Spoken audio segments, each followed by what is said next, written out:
Welcome back to the Football Terrace. Please hit that like button for us. Please share and subscribe. So much to talk about today with a big offer from Arsenal for Vinicius Jr., a new contract offer from Real Madrid for him as well, a twist and a turn in the Yandy Amande deal.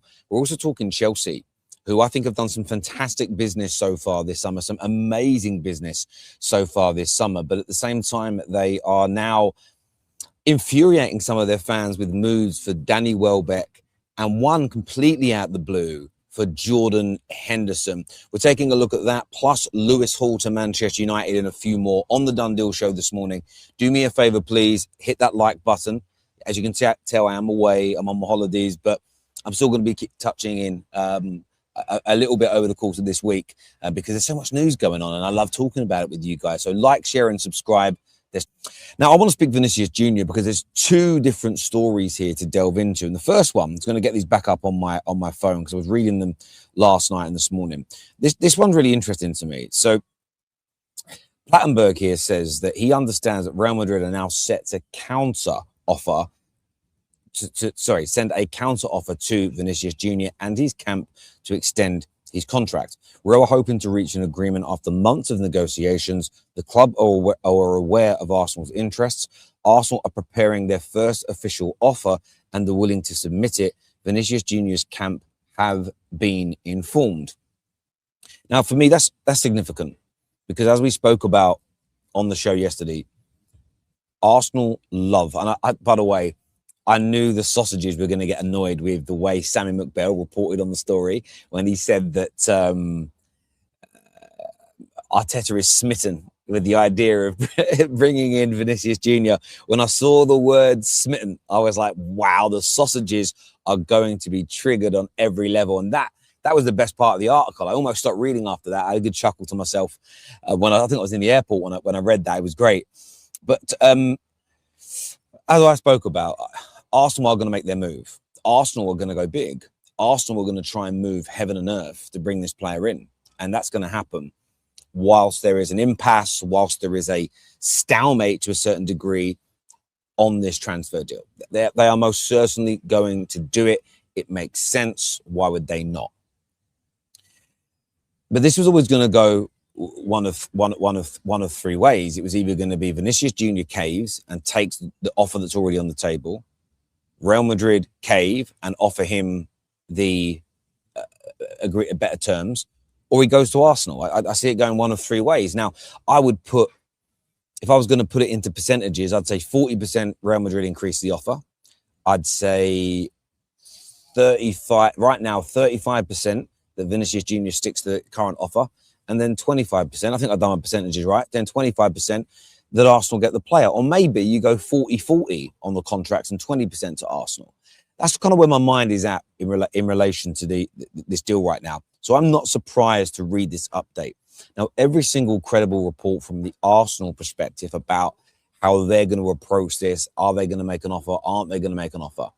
All of that still reigns true. And if you read the actual stories, and this is where the sausage is, and this is where the people that I don't think should engage with transfer content at all, really, because I think they really ruin it for the rest of us. Just really ruin it for when you were younger and you'd be having a bit of a laugh, and maybe you'd be in class at school, and it was one of those lessons where the teacher was letting you and everybody else chill a little bit. There wasn't that much pressure because most of your work was done maybe at the end of the year. But you always had that one sausage. You always had that one dude who just would go over the top and they'd be, right, everyone, back to your own desks. Everyone be quiet now. You always have somebody that would ruin it. I find that with certain people in the transfer window. They always want to just ruin everything. But if you actually read the articles, they all state the same thing, that Arsenal know this is a long shot, that Arsenal know this is a hard deal to pull off. So no Arsenal fan that's excited about it or talking about it should feel any type of way or any type of pressure. Oh my God, we've got to get this done now. Otherwise we're going to get bantered and we're going to look ridiculous. What would look ridiculous is not going for it. And I think we've got to start advocating for that more in life in general. You see an opportunity, you take it. If it goes wrong, deal with the consequences.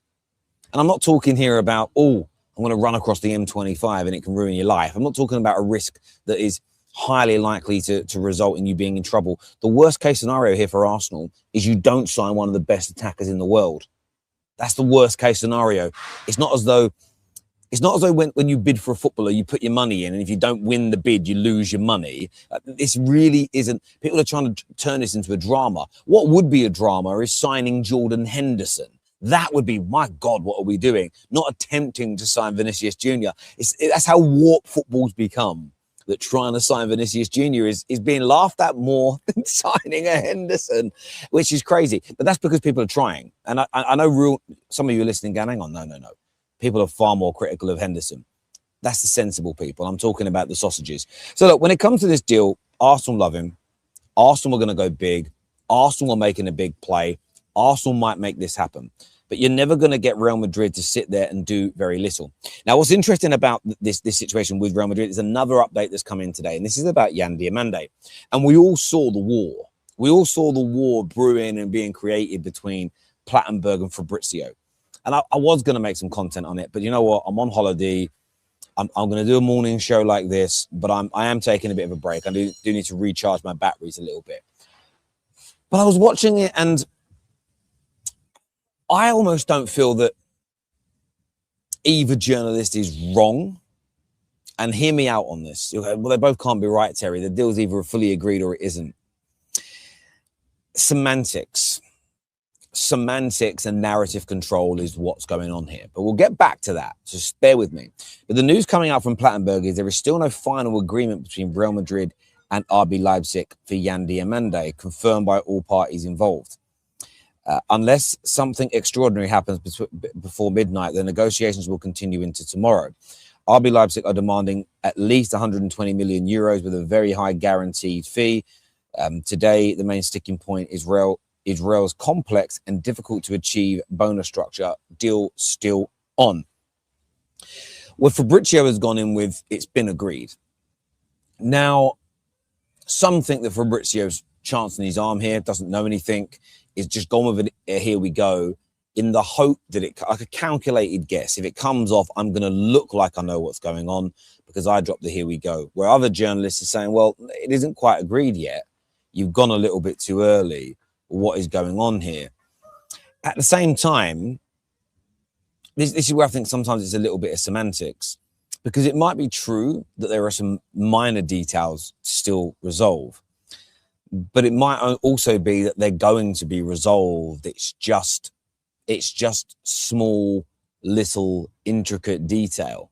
And I think that for me is the element here that I look at and think to myself, well, I'm inclined to believe Fabrizio on this one, and I think it's going to happen. I'm not saying the other journalists are lying. I'm not saying that I just feel as though it's not as far. It may not be as complete as Fabrizio is saying. I don't think it's as far away as the others. I'm saying there's probably a happy medium in this. But the reason I point this out is because I think people have got to stay a little relaxed and a little calmer on these deals. Simple reason being, Real Madrid are spending big, and Real Madrid, honestly, they're going to need to raise some money, and they're going to have to sell some players soon as well. And that might be part of the reason they're slowing some bits of business down as well, as they want to get some ducks in a row for some exits before they maybe execute all of these sales. So there's loads of things going on. As ever, though, your views, your opinions on this matter to me the most.